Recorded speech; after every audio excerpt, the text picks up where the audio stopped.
먼저 하나님 말씀부터 보고 시작하겠습니다. 창세기 3장 1절부터 7절, 창세기 3장 1절부터 7절까지 말씀을 함께 보도록 하겠습니다. 네. 먼저 제가 1절 보고 여러분 2절 읽고 이렇게 또 함께 여러분 다 같이 보시면 되겠습니다. 자, 그런데 뱀은 여호와 하나님이 지은 들짐승 중에 가장 간교하니라. 뱀이 여자에게 물어 이르되 하나님이 참으로 너희에게 동산 모든 나무의 열매를 먹지 말라 하시더냐. 여자가 뱀에게 말하되 동산의 나무를 우리가 먹을 수 있으나 동산 중앙에 있는 나무의 열매는 하나님의 말씀에 너희는 먹지도 말고 만지지도 말라 너희가 죽을까 하노라 하셨느니라. 뱀이 여자에게 이르되 너희가 결코 죽지 아니하리라. 너희가 그것을 먹는 날에는 너희 눈이 밝아져 하나님과 같이 되어 선악을 알 줄 하나님이 아심이니라. 여자가 그 나무를 본즉 먹음직도 하고 보암직도 하고 지혜롭게 할 만큼 탐스럽기도 한 나무인지라. 여자가 그 열매를 따먹고 자기와 함께 있는 남편에게도 주매 그도 먹은지라. 이에 그들의 눈이 밝아져 자기들이 벗은 줄을 알고 무화과 나뭇잎을 치마로 삼았더라. 아멘. 네, 오늘은 성경 365 창세기 공부하는 2주차입니다. 그러니까 여러분께서는 벌써 5번을 하시고 6, 7, 8 이렇게 하셨겠죠. 그래서 오늘은 6에서 10단원의 강의 주제 창조의 절정과 인간의 사명, 창조의 절정과 인간의 사명에 대해서 함께 말씀을 나누도록 하겠습니다.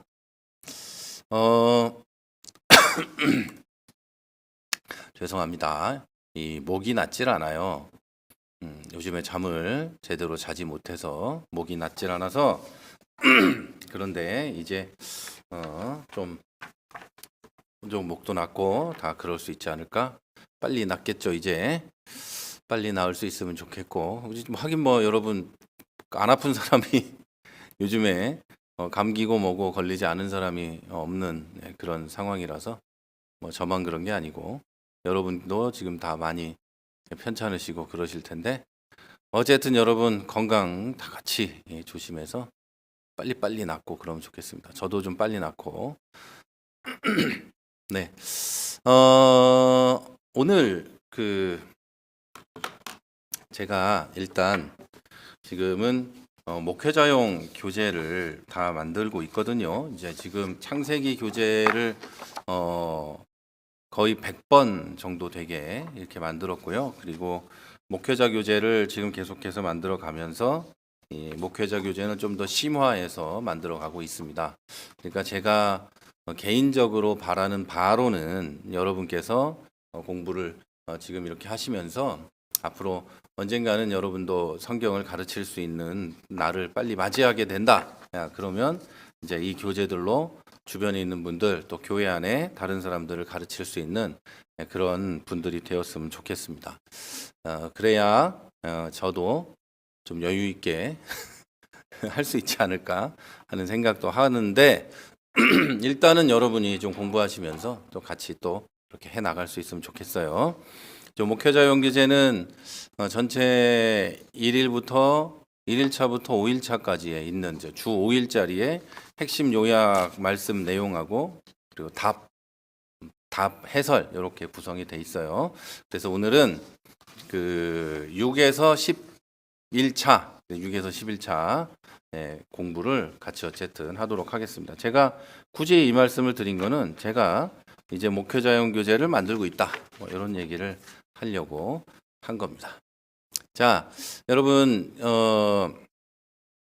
창세기 2장에 가면 7째 날에 창조가 완성이 되게 됩니다. 창조가 완성이 되고 그리고 안식하는 안식하는 장면이 나오게 됩니다. 이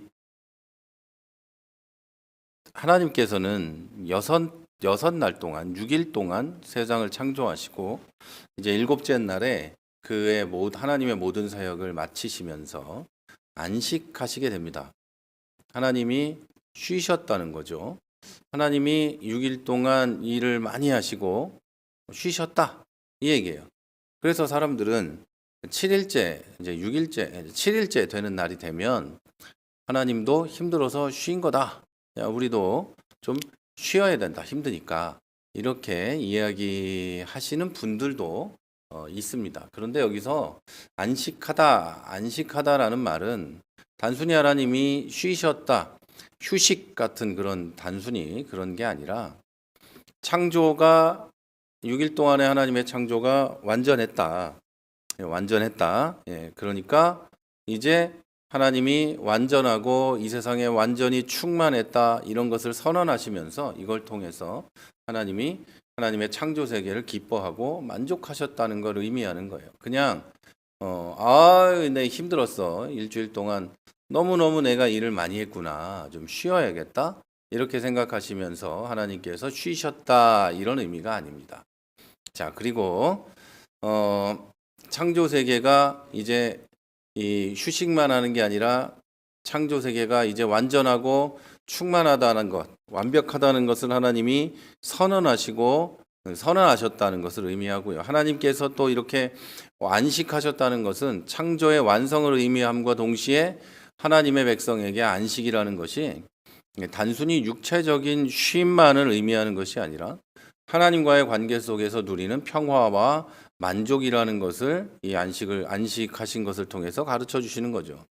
그리고 하나님께서는 일곱째 날을 복되게 하시고 거룩하게 구별하셨어요. 이것은 인간이 노동의 기쁨과 창조의 축복을 누리고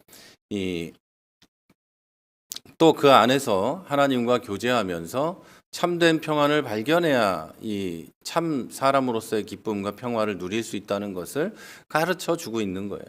그래서 오늘날에도 우리가 영적 안식을 할 수 있는 것, 인간이 참된 평화를 누릴 수 있는 것은 예수 그리스도 안에서 완전히 이루어지는 것이고 예수 그리스도를 만나서 하나님과 어울리고 하나님과 만나면서 이루어지는 것이고 우리의 삶이 예수 그리스도를 만남으로 하나님께 영광을 돌리게 되고 또 예수 그리스도를 만나서 하나님께 영광을 돌리는 그 삶이야말로 우리의 안식의 삶이 되는 것이죠. 그래서 여러분 주일 성수에 대해서 이야기를 할 때 주일 성수라는 것이 단지 그날이 이 주일이니까 옛날은 또 성일이라고 부르기도 했고요. 거룩한 날이니까 하나님께 와서 예배 드려야 돼. 하나님이 그날 예배 받기를 원하셔. 무조건 해야 돼. 안 하면 범죄야. 이런 뜻으로 한다기보다는 하나님께서 그날 쉬신 것이 그냥 단순히 쉬는 것만이 아니라 완전한 게 이루셨고 하나님이 그 창조 세계를 바라보며 기뻐하고 만족하셨다. 이것을 의미하는 거고 이것이 우리에게 돌아와서는 단순히 우리가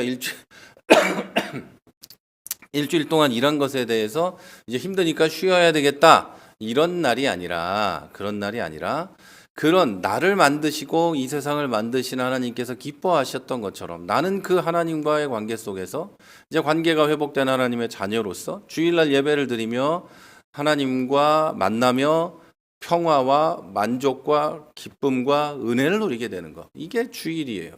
이게 주일 성수의 의미인 것이죠. 그래서 우리는 일반 평일날도 하나님께 영광 돌리며 살아야 하고 하나님의 은혜를 누리며 살아야 하고 주일이라고 특별히 다를 건 없지만 주일날은 우리가 더 간절하고 더 감사하며 더 기뻐하는 마음으로 하나님과 교제하고 하나님을 만나고 하나님께 영광을 돌려야 되는 거예요. 그게 바로 우리에게 주어진 주일입니다. 그것이 바로 안식일인 것이죠. 자, 그리고 이제 에덴 동산에 대해서 한번 말씀을 나눠볼게요. 에덴 동산은 어떤 것인가? 자, 하나님의 은혜와 인간의 책임이 있는 곳이 바로 에덴 동산입니다. 하나님께서는 에덴 동산을 창설하시고 이제 만들어 여시고 그곳에 풍성한 나무와 강을 두시고 인간에게 필요한 모든 것을 제공하셨습니다. 자, 여기서 풍성한 나무라는 것은 생명과 양식을 상징하고 하나님의 공급과 은혜를 나타냅니다. 그리고 강은 물이 흐르기 때문에 생명과 번영의 근원이 되고 에덴 동산의 중심에서 흘러나와 온 세상을 적시는 하나님의 축복을 또 상징하는 것이죠. 자, 에덴 동산은 단순히 풍요의 상징이 아닙니다. 자, 거기서 살았으면 얼마나 많이 먹고 놀고 일도 안 했을까? 그런 풍요의 상징만이 아니고 하나님이 창조하신 인간을 얼마나 사랑하시고 그들의 삶에 필요한 모든 것을 공급하시는 분이라는 것을 보여줍니다. 그곳이 바로 에덴 동산입니다. 에덴 동산의 그 풍성함과 하나님의 공급을 우리가 이제 누리지 못하는 단 하나의 이유는 인간이 타락했기 때문이에요. 타락해서 인간이 그것을 누리지 못하고 있을 뿐이에요. 하지만 여러분, 에덴 동산이라고 해서 인간이 아무것도 하지 않고 놀고 먹고 해야 되는 건 아니었어요. 하나님은 아담에게 그 동산을 지키고 가꾸고 이렇게 해야 될 것을 책임을 맡기셨고 또 거기서 모든 창조물들과 어울리기를 원하셨고 그것들 다스리게 하셨고 또 선악을 알게 하는 나무의 열매를 먹지 말라는 명령까지 주셨어요. 그러니까 에덴 동산은 내 마음대로 방종하며 놀고 먹는 공간이 아니라 하나님께서 나에게 주신 책임을 완수하는 청지기의 역할과 하나님께서 나에게 주신 하지 말라고 하는 명령을 지키는 또 그런 이 명령을 지켜가는 사람의 역할도 있었다는 거죠. 그런데 하와는 그 명령을 어겼던 거죠. 자, 이렇게 동산을 지킬 책임과 선악을 알게 하는 나무의 열매를 먹지 말라는 명령을 지킬 책임을 받았지만 이것은 인간이 창조주 하나님께 순종하며 그의 명령을 지키는 청지기의 삶을 살아야 한다는 걸 가르쳐 줍니다.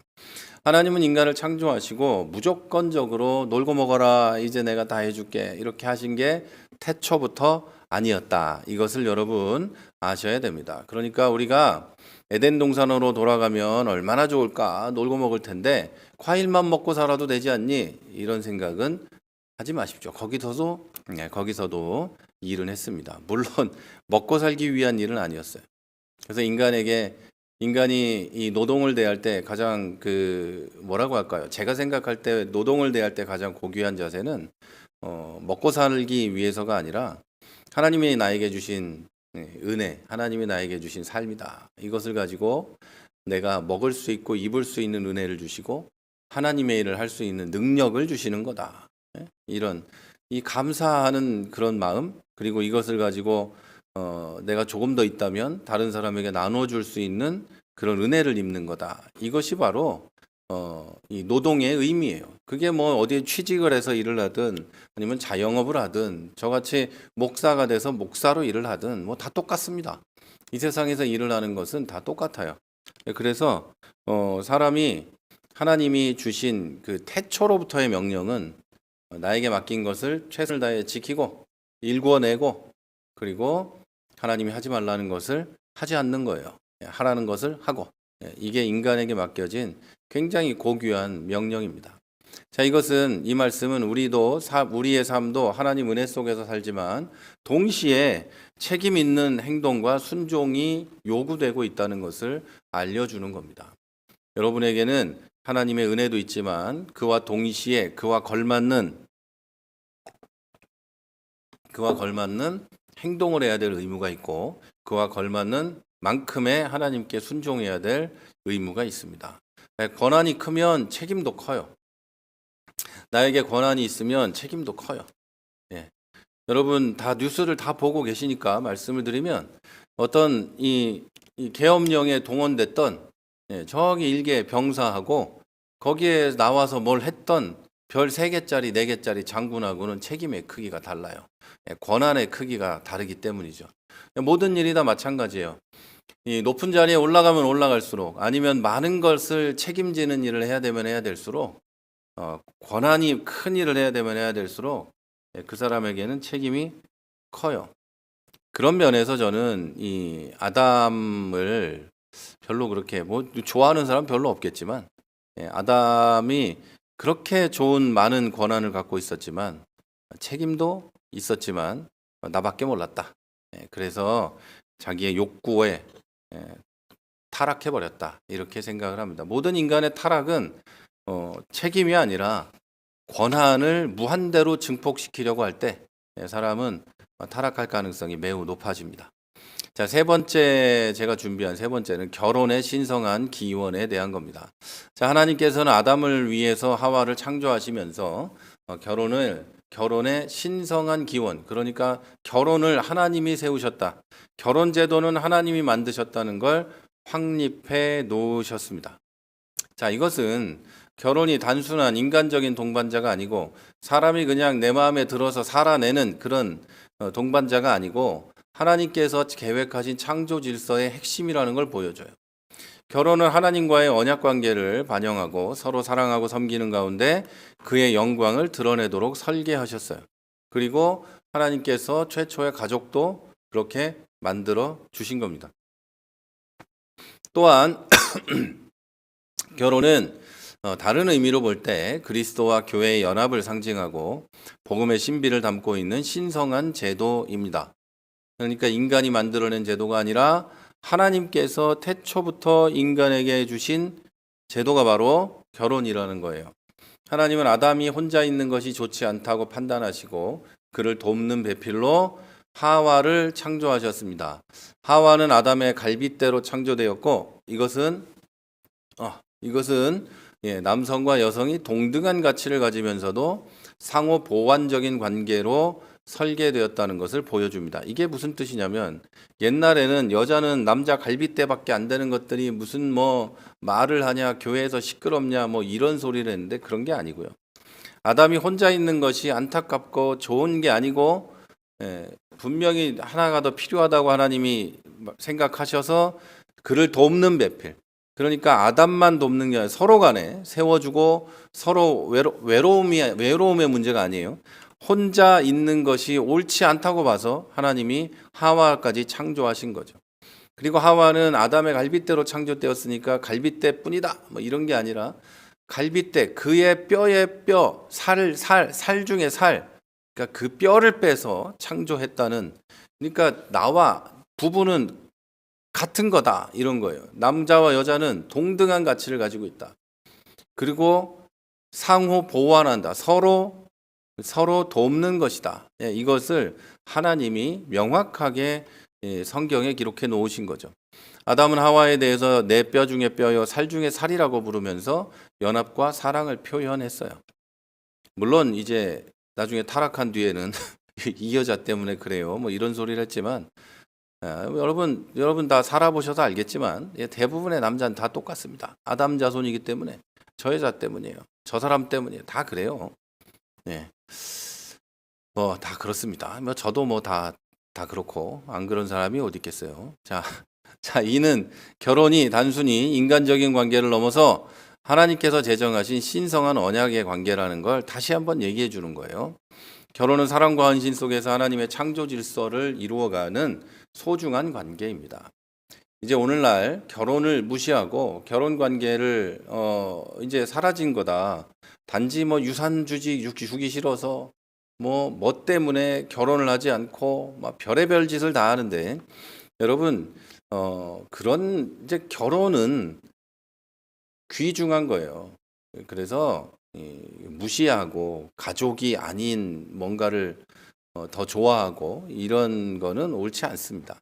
사랑과 헌신 속에서 하나님의 창조를 이루어가는 것이 바로 결혼이고 오늘날 우리는 결혼을 조금 더 존귀하게 여기고 하나님이 주신 신성한 관계를 통해서 그의 뜻을 이루어 가야 할 것입니다.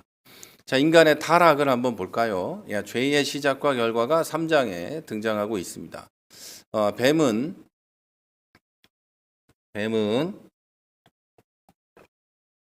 자, 하나님께서 명령하신 선악과에 대해서 의심을 심어주면서 인간을 유혹합니다.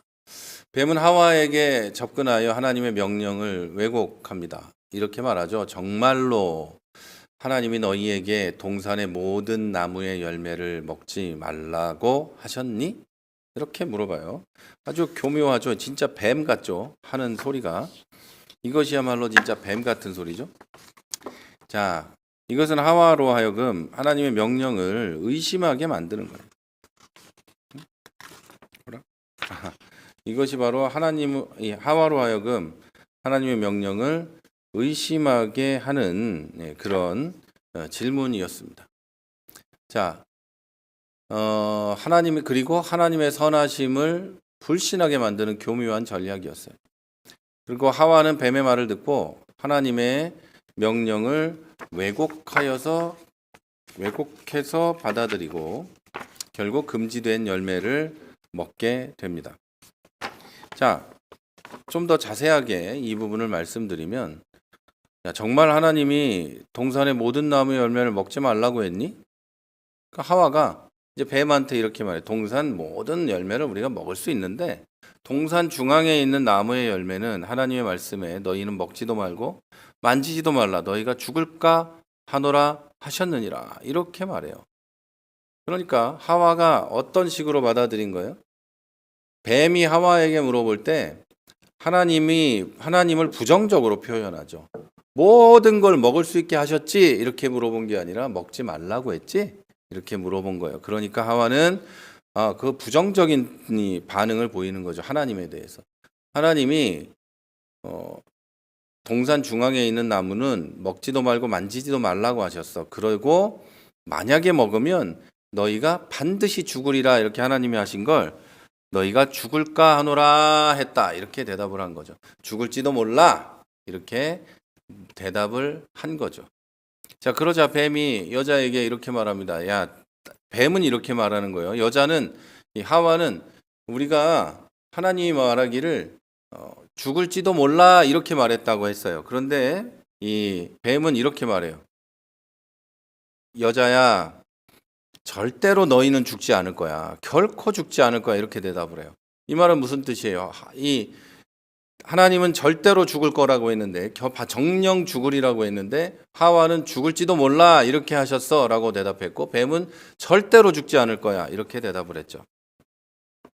너희가 이것을 먹으면 너희 눈이 밝아져서 하나님과 같이 되고 선악을 알 줄을 하나님이 아셔서 너희를 먹지 못하게 한 거야. 너희가 하나님처럼 될까 봐. 선악을 구분하는 지혜를 가진 하나님처럼 될까 봐 먹지 말라고 했어. 이렇게 대답을 해준 거죠. 그러니까 여자가 그 나무를 이제 그동안은 보지도 않았던 나무를 보니까 보암직도 하고 보기에도 좋고 먹기에도 좋아 보이더라. 그리고 하나 더 붙여서 지혜롭게 할 만큼 탐스럽기도 했다. 이 지혜롭게 할 만큼은 뭐예요? 선악을 알 만큼 그리고 하나님과 같이 될 만큼 탐스러워 보였다 이거예요. 그리고 자기가 그걸 먹고 자기와 함께 있는 남편에게도 주고 그도 먹었다. 그리고 눈이 밝아져서 어떤 걸 알게 됐죠? 자기들이 벗은 것을 알게 되었다. 이렇게 3장 1절부터 7절까지의 기록이 되어 있는 거예요. 자, 여러분, 이것은 하나님 말씀에 대한 불신과 불순종에서 시작된 비극입니다. 죄의 근본적인 원인은 인간 스스로 하나님의 자리를 차지하려는 교만한 마음에 있는 거예요. 거기서부터 죄가 시작이 되는 거예요. 아담과 하와의 권한은 뭐였죠? 아담과 하와가 할 수 있는 건 뭐였죠? 모든 동산에 있는 나무를 먹을 수 있고 그 모든 것을 다스리고 내 맘대로 할 수 있고 땅을 정복하고 모든 걸 할 수 있지만 단 하나 동산 중앙에 있는 나무의 열매를 먹지 않는 거였어요. 그런데 아담과 하와는 이 권한을 넘어서 욕망에 사로잡혀서 하나님처럼 되고 싶어서 그걸 먹은 거예요. 그리고는 죄에 빠지게 된 것이죠. 자, 여러분, 인간은 자기가 할 만큼을 넘어서면 죄에 빠져요. 그리고 자기가 할 만큼의 권한과 능력에 넘어서는 것을 두고 저는 이런 식으로 표현을 해요. 내가 그것은 욕망이고 선악과를 노리는 거다. 선악과를 노리는 거예요. 반드시 패망하게 돼 있어요. 그래서 여러분, 교만은 넘어짐의 앞뒤가 헷갈리는데요. 패망의 선봉이요 넘어짐의 앞잡이다. 그리고 모든 죄의 근원은 교만에서 나와요. 그리고 하나님처럼 되고 싶고 내가 할 수 있는 것을 넘어서 하고 싶고 막 그렇게 되는 거예요. 많은 목사님들이 범죄에 빠지는 이유도 내가 할 수 있는 것을 넘어서는 거예요. 하나님이 해야 될 일을 목사가 하려고 하고 하나님이 할 일을 자기가 모든 것 하나님이 할 말을 자기가 하고 막 이러는 거죠. 교인들에게 예배 한번 드려주고 모든 죄를 사해 놓으라 이런 거 했었고 하나님이 하실 일을 내가 하고 그럼 죄에 빠지는 거예요. 그래서 교만이 거기서 나오는 거예요. 그래서 교회의 중직이 될수록 이제 권한이 늘어나면 만약에 늘어나게 될수록 여러분 자기가 그 권한을 넘어서는 일을 하고 싶고 그럼 죄에 빠지는 거예요. 다 똑같습니다, 여러분. 모든 인간이 죄에 빠지고 넘어지고 실패하게 되는 이유는 거의 교만이에요. 자, 이런 죄의 결과로 아담과 하와는 자신들의 벌거벗음을 깨닫고 두려움에 빠지게 되고 하나님을 피해서 숨게 됩니다. 여기서 벌거벗음을 깨닫는다는 것은 단순히 물리적 상태를 인식하는 것이 아니라 죄로 인해 하나님의 거룩함 앞에서 자신의 연약함과 부끄러움을 자각하게 됐다는 걸 의미합니다. 이것은 인간이 죄를 통해 하나님과의 관계가 단절되고 자신이 더 이상 하나님의 은혜와 보호 속에 있지 않음을 깨달았다는 걸 상징합니다. 하나님이 더 이상 나를 보호하는 분이 아니라는 거예요. 죄인이기 때문에. 비참한 일이죠. 얼마 전까지는 옷을 다 벗고 뛰어다녀도 하나님이 나를 보호하고 들판의 짐승들도 나를 보호하고 아무도 나를 건드리지 못했어요. 하나님이 다 지켜줬으니까요. 그런데 선악과를 먹는 순간 하나님에게서부터 숨어야 됐어요. 그리고 모든 것이 나를 지켜줄 수 없게 돼요. 이 비참한 거예요. 더 이상 하나님의 은혜와 보호 속에 있지 않게 되는 거죠. 자, 이것은 죄가 인간과 하나님의 관계를 단절시키고 인간에게 수치와 두려움, 죽음을 가져온다는 걸 의미합니다. 기독교인들도 계속해서 범죄하면 수치와 두려움과 영적 죽음을 느끼게 돼요. 자, 이 이야기는 하나님의 말씀을 믿고 순종하는 것이 얼마나 중요한 것인가를 가르쳐 줍니다. 죄를 멀리하고 하나님과의 관계를 회복하기 위한 노력이 필요하다는 것을 우리에게 상기시켜 줍니다. 자, 이제 주요 교리 학습을 좀 보겠습니다. 창조의 다섯째 날에 하나님의 형상대로 인간이 창조됩니다. 여섯째 날이죠. 창조의 첫 다섯 날이라고 써놓고는 제가 잘못 말했습니다. 하나님께서는 인간을 자신의 형상대로 창조하셨어요. 창세기 1장 27절에 보면 하나님은 인간을 자기의 형상대로 창조를 하셨습니다. 자, 이것은 인간이 하나님의 얼굴을 닮았다? 얼굴을 닮고 얼굴 생김새대로 인간이 생겼다. 뭐 이런 의미가 아니고 그런 의미가 아니고 뭔가 제가 본문을 여기다 넣어놨는데요. 이걸 제가 뭔가가 잘못 거꾸로 지금 펴놓고서는 지금 죄송합니다. 제가 이걸 거꾸로 펴서 찾지를 못했어요. 창세기 1장 27절에 보면 하나님이 자기 형상 곧 하나님의 형상대로 사람을 창조하시고 남자와 여자를 창조하시고 하나님이 그들에게 복을 주셨다. 이렇게 되어 있죠. 이렇게 돼 있어요.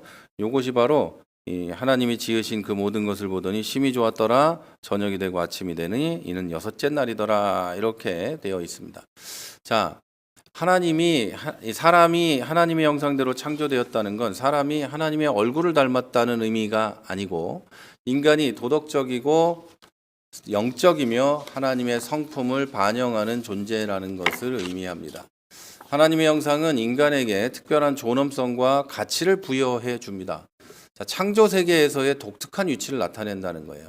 인간은 다른 피조물들과 달리 하나님과 교제를 누릴 수 있고 하나님의 의도와 목적에 따라 살아야 할 책임이 있는 거예요. 우리는 짐승이 아니다 이런 말이에요.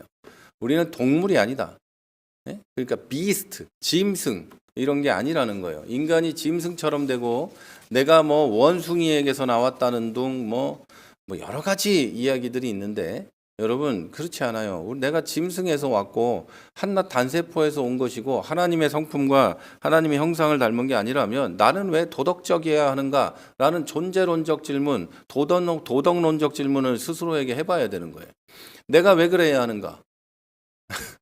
그렇지 않습니까? 내가 무엇 때문에 나는 도덕적이고 무엇 때문에 나는 불의를 보면 분노하고 그래야 되는가? 예? 법이니까 그렇다고요? 아니에요, 여러분. 우리나라 법이 그렇지 그런 법이 없더라도 인간은 그런 걸 보면 분노하고 불편하고 힘들게 돼 있단 말이에요. 자, 여러분. 자, 인간이 도덕적이고 영적이고 하나님의 성품을 반영한다는 것이 이 인간이 다른 피조물들과 달리 하나님의 목적대로 살아가야 되고 하나님의 뜻을 세상에 이루어야 하는 특별한 존재라는 것을 나타내 주는 겁니다. 자, 신학적 의미를 보면 하나님의 형상은 인간의 내적, 외적 성품에 영향을 미칩니다. 내적으로는 도덕적 판단 능력, 영적 지향성, 사랑과 정의를 추구하는 본능 등이 포함이 됩니다. 외적으로는 하나님의 창조를 대표하는 청지기로서의 역할이 강조됩니다. 자, 인간은 하나님의 형상을 잃어버린 것이 아니라 그 형상이 손상되었고 예수 그리스도를 통해 이 형상이 회복되고 예수님을 믿는 사람은 그 형상이 회복되어 갑니다. 그리고 아직 나는 예수님을 믿었지만 아직 조금씩 죄를 짓고 있는 것은 내 안에 하나님의 형상이 완전히 회복되지 않은 죄의 흔적이 남아있기 때문이에요. 그래서 유혹에 넘어가고 죄를 범하게 되는 것이죠. 자, 여기서 우리가 알아야 될 것은 우리는 하나님의 형상대로 창조된 존귀한 존재로서 우리의 삶이 하나님의 영광을 반영하도록 애써야 한다는 거예요. 자, 우리의 도덕적 선택, 사회적 행동, 영적 태도가 하나님의 뜻에 부합되도록 살아가야 하는 거예요. 그래서 여러분, 기독교인 중에 저것이 예수를 믿는가? 야, 저게 가능한 일인가? 하는 거 있죠? 여러분, 뭐 뉴스를 보거나 사회면에 나오는 그런 흉악한 일들을 볼 때, 야, 이게 도대체 말이나 되는 일인가? 뭐 이런 걸 볼 때 딱 그냥 그렇게 생각하시면 돼요. 아, 저건 예수 안 믿는 사람이다. 예수 안 믿기 때문에 그러는 거예요. 예수를 믿으면 그럴 수가 없어요. 그렇게 반복적이고 조직적으로 범죄를 저지르고 악하고 흉악하게 살아갈 수가 없어요. 삶의 목적은 돈과 명예고 막 육신의 쾌락이고 이렇게 살 수가 없어요. 예수를 믿으면 하나님의 형상이 이 내 안에 있는 나에게 이 투영된 그 존귀한 고귀한 사람으로 살려고 애를 쓴다는 거죠. 물론 실패할 때가 더 많지만, 자, 창조의 완성과 인식 부분을 좀 보겠습니다. 하나님께서는 일곱째 날에 창조 사역을 마치시고 안식하셨어요. 자, 이것은 창조 세계가 하나님의 계획에 완전히 부합했다는 걸 나타냅니다. 이 안식은 단순히 쉼이 아니라 창조의 완성을 기뻐하고 하나님의 주권과 공급하심을 기념하는 행위입니다. 또한 장차 예수 그리스도를 통해 주어질 영원한 안식을 예표하기도 하죠. 신학적 의미를 보면 이 안식은 창조 세계와 창조주 사이의 화목한 관계를 상징합니다. 예수님 안에서 완성될 영원한 안식은 하나님의 구속 계획의 중심입니다. 자, 이 안식은 단순한 육체적인 쉼을 넘어서 하나님과의 완전한 교제와 평안을 누리는 것을 의미합니다. 자, 우리는 안식일을 기억하고 하나님의 창조와 구속의 완성을 묵상해야 합니다. 주어진 쉼을 통해 하나님의 은혜를 감사하고 영적 회복을 위해서 힘을 써야 할 것입니다. 자, 인간의 청지기적 사명, 아까 많이 말씀드렸으니까 빨리 넘어갈게요. 하나님은 아담에게 에덴 동산을 에덴 동산을 잘 지킬 책임을 주셨어요. 35. 잠깐만요. 8 여기 있습니다. 자, 우리가 분명히 아셔야 될 것은 이 창세기 2장 15절에 보면 에덴 동산을 어떻게 하라고 했냐면요, 아담에게 경작하고 지킬 책임을 주셨어요. 읽어드릴게요. 여호와 하나님이 그 사람을 이끌어 에덴 동산에 두어 그것을 경작하며 지키게 하시고, 이렇게 말씀을 하셨어요. 그 말은 무슨 말이냐? 이 사람이 에덴 동산에서 경작을 했어야 된다는 얘기예요. 그 말은 물론 거기는 하나님께서 은혜를 풍족하게 주시는 것이기 때문에 모든 것이 풍족했을 거예요. 그러나 인간은 거기서도 경작하고 그곳을 지키면서 일하고 청지기로서의 삶을 살았어요. 여러분, 이것은 인간이 창조 세계의 청지기로서의 역할을 부여받았다는 것을 나타내는 거죠. 청지기직은 단순히 자원을 사용하는 것이 아니라 그것을 넘어서 하나님의 뜻에 따라 관리하고 보존하는 책임을 포함합니다. 자, 신학적 의미를 보면 인간의 청지기적 사명은 하나님의 주권 아래 모든 것이 창조되었고 인간이 그분의 대리자로 행동해야 한다는 사실을 강조합니다.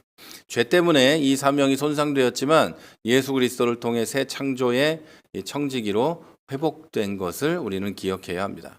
자, 우리는 환경과 자원을 하나님의 뜻에 따라 책임 있게 관리해야 되고 창조 세계의 보존과 돌봄에 적극적으로 참여해야 합니다. 하나님께서 맡기신 것을 잘 관리하는 것은 그 영광을 드러내는 행위입니다. 자, 그리고 죄와 결혼에 대해서는 아까 충분히 말씀을 드렸고 이제 죄와 회복에 대해서 말씀을 드립니다. 뱀의 유혹으로 아담과 하와는 선악과를 먹음으로써 하나님의 말씀을 불순종합니다. 이 때문에 죄와 사망이 세상에 들어오고 인간과 하나님의 관계는 단절되고 맙니다. 그러나 하나님은 그들을 심판하시면서도 가죽옷을 입히시고 구원의 희망을 주셨어요.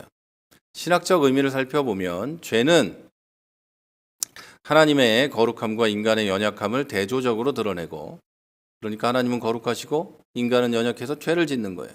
이걸 대조적으로 드러내고 인간이 하나님을 떠날 때 얼마나 큰 결과, 불행한 결과를 초래하는지를 보여줍니다.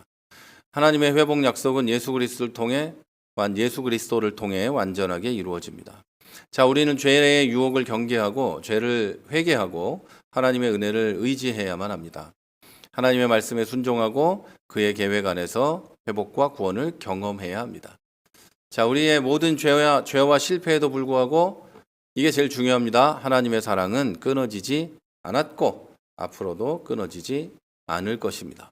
자, 결론적으로 창세기 1장에서 우리는 하나님께서 완전한 계획과 질서를 가지고 세상을 창조하셨다는 걸 배울 수 있습니다. 첫째 날부터 다섯째 날까지 창조의 순서는 모든 것이 조화롭게 작동하도록 세심히 계획되었어요. 빛과 어둠, 하늘과 바다, 땅과 식물, 해와 달, 물고기와 새까지 각 요소는 생명을 지원하고 지속 가능성을 유지하기 위해서 설계됐어요. 각 날의 창조는 단순한 물질적 창조가 아니라 생명을 위한 섬세하고 체계적인 하나님의 의도와 목적을 드러냅니다. 빛과 질서, 궁창과 생명의 터전, 시간과 계절, 그리고 생명의 다양성까지 이 모든 것은 하나님의 전능하심과 지혜를 찬양하게 합니다.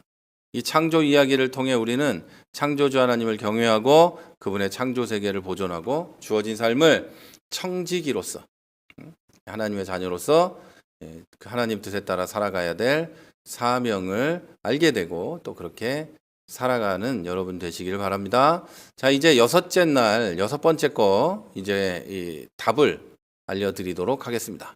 여섯 번째 거죠.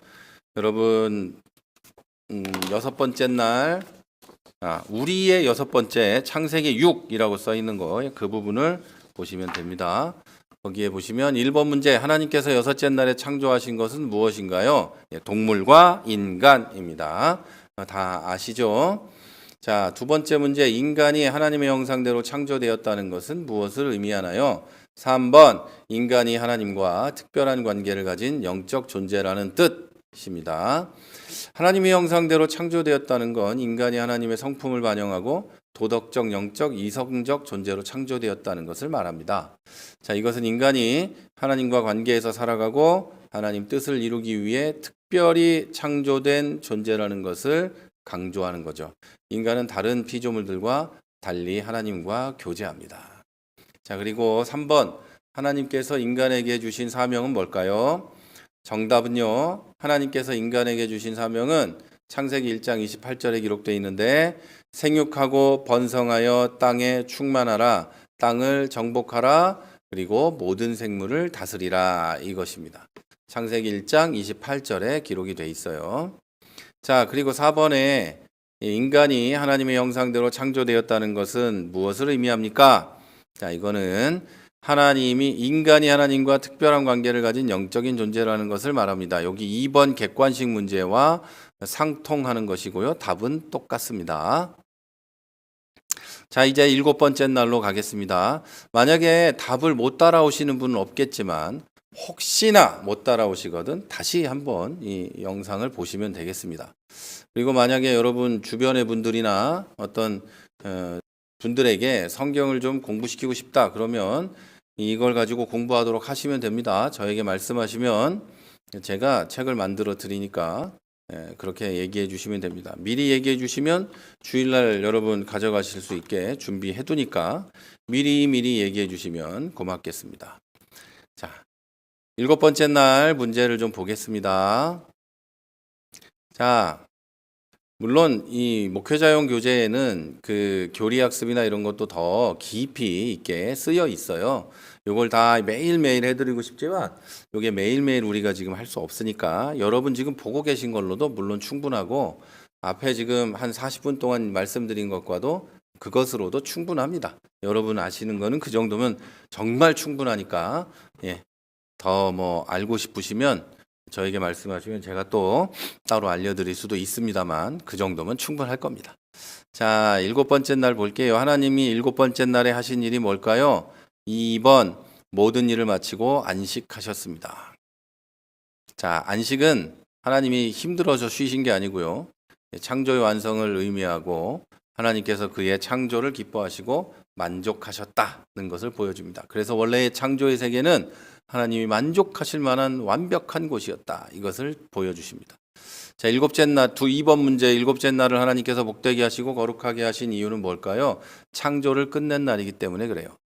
2장 3절에 보면 하나님께서 7째 날을 복되게 하시고 거룩해 하신 이유가 그날이 창조 사역을 마치신 날이기 때문이에요. 그래서 그날을 특별한 날로 구분하시고 하나님의 창조가 완전하다는 걸 선포하시고 이후에 이날이 안식일이 제정이 되고 하나님의 백성이 창조주를 기억하고 경배하도록 하신 날이 됩니다. 자, 그리고 3번입니다. 하나님의 안식은 무엇을 의미합니까? 이제 2번 창조의 완성과 만족이죠. 지금까지 계속 말씀을 드렸죠? 네. 그리고 4번 문제 하나님께서 7째 날을 거룩하게 하신 이유는 뭘까요? 다 이 상통하는 거예요. 하나님께서 7째 날을 거룩하게 하신 이유는 창조의 완전성과 안식의 중요성을 보여주는 거예요. 하나님께서는 7째 날을 거룩하게 하심으로 창조 세계가 그의 주권 아래 있고 하나님의 목적 아래 있다는 걸 선언하신 거예요. 이건 단순한 휴식이 아니라 하나님을 예배하고 하나님의 창조를 기념하는 날로 정해졌다는 거예요. 자, 제가 감기가 이제 코감기, 목감기가 좀 있어서 계속 그러는 겁니다. 용서하시고. 자, 오늘날 우리는 하나님의 안식을 통해 그의 완전한 계획과 구원을 신뢰하고 참된 안식과 영원한 소망을 기대해야 합니다. 제가 지금 7일차까지 했죠? 이제 8일차. 오늘이 8일차니까 8일차까지만 보면 오늘 공부는 끝나겠습니다. 자, 8일차는요. 이 8일차 문제는 에덴 동산 얘기, 청지기 얘기, 인간의 의무에 대한 얘기가 있었습니다. 자, 아담이 창조된 방법은 무엇이었습니까? 아담은 흙으로 빚어지고 하나님의 생기를 받았습니다. 2번입니다. 창세기 2장 7절은 여호와 하나님이 흙으로 사람을 지으시고 생기를 그 코에 불어넣으시니 사람이 생명이 되니라 이렇게 말씀하고 있습니다. 이것은 인간이 단순한 물질적 존재가 아니라 하나님의 생기를 통해 영적 존재로 창조되었다는 걸 나타냅니다. 자, 아담은 하나님의 섬세한 창조의 결과이고 인간이 하나님과의 특별한 관계를 가지는 독특한 피조물이라는 걸 보여줍니다. 딱 하나예요, 우리 인간. 자, 그렇다고 하나님이 다른 피조물들은 미워하시고 인간만 사랑하시는 거 아니에요. 모든 걸 사랑하셔요. 하나님이 만드셨고 완벽하고 완전하게 만드셨죠. 그런데 인간의 타락으로 망가진 거예요. 그런데 하나님은 인간을 만드실 때 하나님과 교제하는 존재로 만드신 거예요. 하나님의 성품을 담고 있고 하나님의 생기를 가지고 있는 존재로 만드셨다는 거죠. 자, 선악과의 목적은 무엇일까요? 자, 2번 인간의 자유와 순종을 시험하기 위해 하나님은 선악과를 만드셨어요. 선악과는 인간이 하나님을 신뢰하고 그의 명령에 순종할 수 있는지를 시험하는 도구였습니다.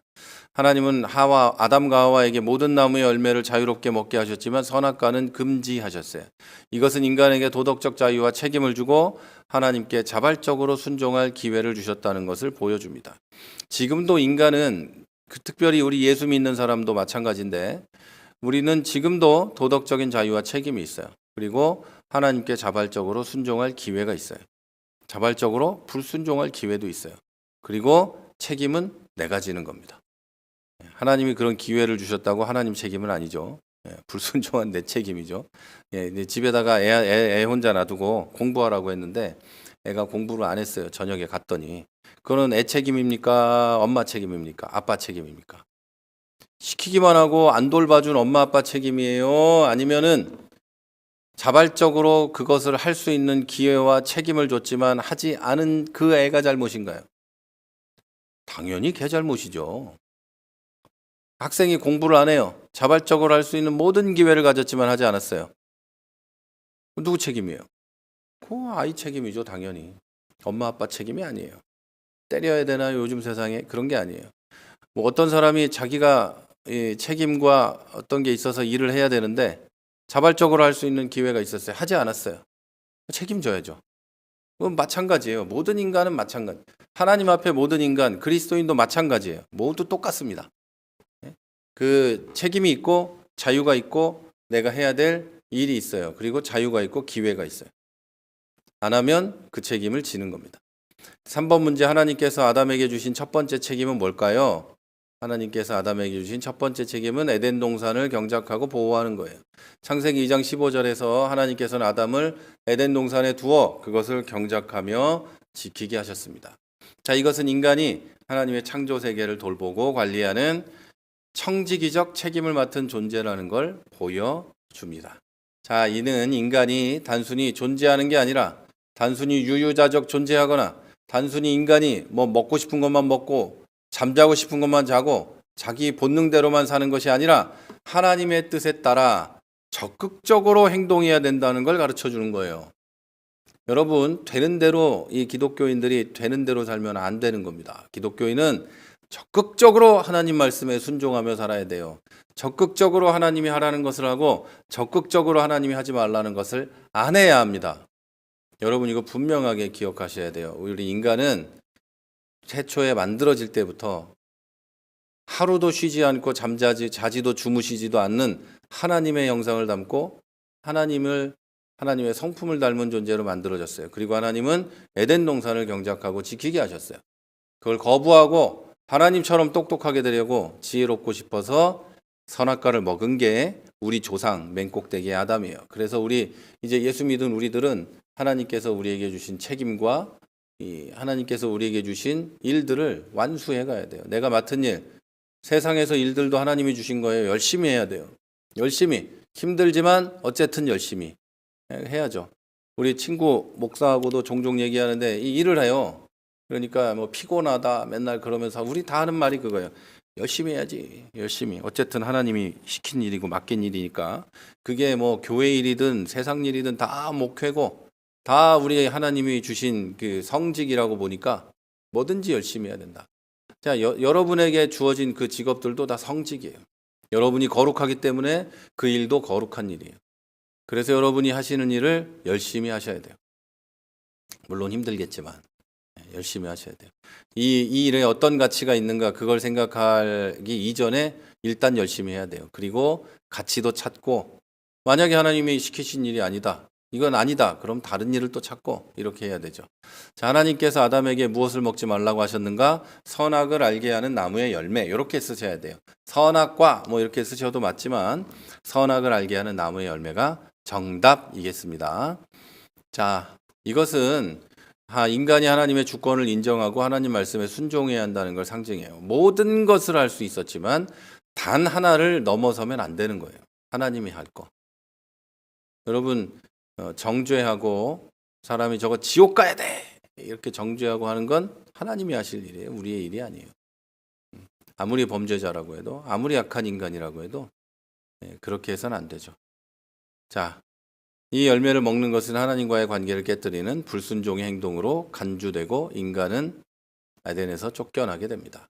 자, 에덴 동산은 무엇을 상징합니까? 5번이에요. 하나님의 창조적 은혜와 인간의 책임을 상징합니다. 자, 에덴 동산은 하나님께서 인간에게 주신 완전한 창조적 환경과 풍요로움을 상징합니다. 동시에 인간이 그 환경을 관리하고 책임질 의무가 있다는 것도 나타내는 것이 바로 에덴 동산이에요. 자, 에덴 동산은 하나님의 은혜와 인간의 순종과 책임이 공존하는 장소예요. 인간이 하나님과 동행하며 그 뜻을 이루는 삶을 상징합니다. 그래서 여러분 지금도 우리의 삶이 절대 에덴 동산 같진 않지만 우리도 일하죠. 아담이 경작했던 것처럼 우리도 일을 하고 우리도 하나님이 나에게 주신 책임을 다하고 우리가 하나님 말씀에 순종해야 될 의무가 있고 또 하나님이 주시는 은혜가 에덴 동산만큼 저는 있다고 생각해요. 뭐 과일을 맨날 먹지 못하는 것뿐이지. 그리고 또 저는 과일을 그렇게 좋아하지도 않습니다. 에덴 동산에 살았으면 참 어려웠을 거예요. 맨날 그 단 과일을 맨날 먹어야 되는. 농담입니다만. 어쨌든 여러분, 에덴 동산은 하나님의 은혜와 인간의 순종과 책임이 같이 있는 곳이에요. 그러니까 우리의 삶도 지금도 하나님의 은혜와 하나님의 하나님의 은혜와 우리 인간의 순종과 책임, 이것이 같이 항상 있는 거예요. 하나님의 은혜만 있어서 무슨 짓을 해도 나는 괜찮고 이런 거 없고요. 내가 순종과 책임만 있어서 따르지 않으면 하나님이 막 두드려 패고 지옥에 막 보냈다 꺼냈다 하고 이런 것도 아니에요. 맨날 말씀드리지만 우리가 예수를 믿었다면 하나님은 나를 놓치지 않고 구원하실 거예요. 그러나 이 세상을 사는 동안 나에게는 순종과 책임이 반드시 따르는 겁니다. 자, 여기까지 하도록 하겠습니다. 자, 이제 여러분 아직 안 끝났는데 감사합니다를 우리 어머니께서 올리셨네요.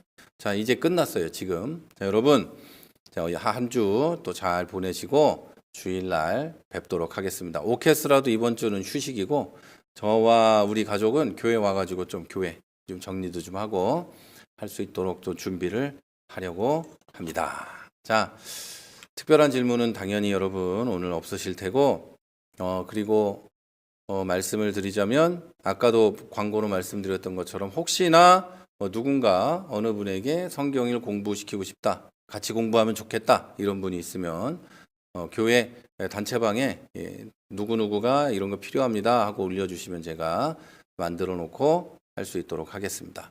미리 주문하셔야 됩니다. 미리 주문 생산이에요. 네, 제가 일주일 동안 여러분을 위해서 기도하면서 또 여러분 주신 피드백도 받고 하면서 또 수정하기도 하고 또 다 뒤에 있는 것들도 조금 더 이 내용들도 만들어가면서 하고 있습니다. 네. 하여튼 고생 많으셨고요. 기도하고 마치겠습니다.